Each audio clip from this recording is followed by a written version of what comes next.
Federal investigators will arrive at a West Virginia mine today to begin their investigation into what caused an explosion last week that killed 29 miners. Federal investigators are set to arrive at a West Virginia mine today, site of the worst U.S. mining disaster since 1970. The investigators will try to determine exactly what caused the explosion last Monday that took the lives of 29 miners. Authorities have said high levels of volatile methane gas may have played a role in the disaster. The company that owns the Upper Big Branch mine has come under scrutiny for a string of safety violations at the mine. But the CEO of Massey Energy has defended the company's record, disputing accusations that he put profits ahead of safety. Meanwhile, another funeral held Sunday for one of the miners killed in the blast. 59-year-old William Roosevelt Lynch was remembered as a hard-working man dedicated to his family. He was a very nice, well-mannered young man and father, parent. Nearly 24 funerals are planned throughout the week as a community rocked by tragedy continues to grieve. President Barack Obama said this weekend that steps must be taken to ensure something like this never happens again. He wants federal investigators to prepare a preliminary report on the blast sometime this week.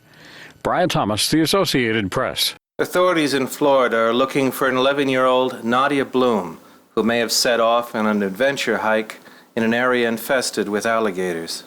An 11-year-old Florida girl is missing. Her little sister says Nadia Bloom may be on an adventure hike. Her sister was able to take us to some locations within the area that we're searching right now. They've already been searched. We didn't have anything there, but she verified that she knows how to get to these areas. But there is concern among authorities about Nadia wandering around in an area infested with alligators. It's going to be tough for anybody that's out there, especially an 11-year-old girl. Police say the sister is telling them Nadia wrote a story about exploring nature, taking a camera and a video recorder along in a backpack. The girl's bicycle was found at the end of a cul-de-sac about a half-mile away from home.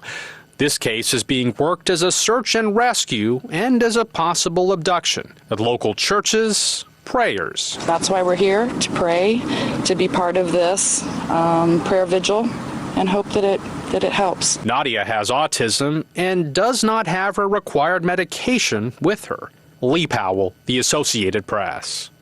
Authorities say a fire that ripped through an apartment building in Chinatown injured 3 civilians and about 30 firefighters. 2 elderly residents were in critical condition with smoke inhalation. A massive blaze in the Chinatown area of New York, and investigators are still looking into how it might have started. In my home.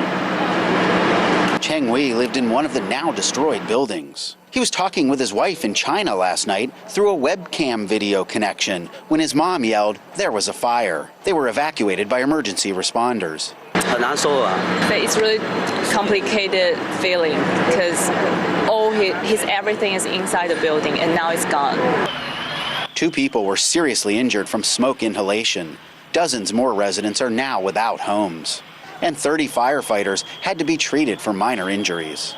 Investigators are going through the wreckage to try and find the cause. Actually, we don't know what caused the fires. We're still investigating.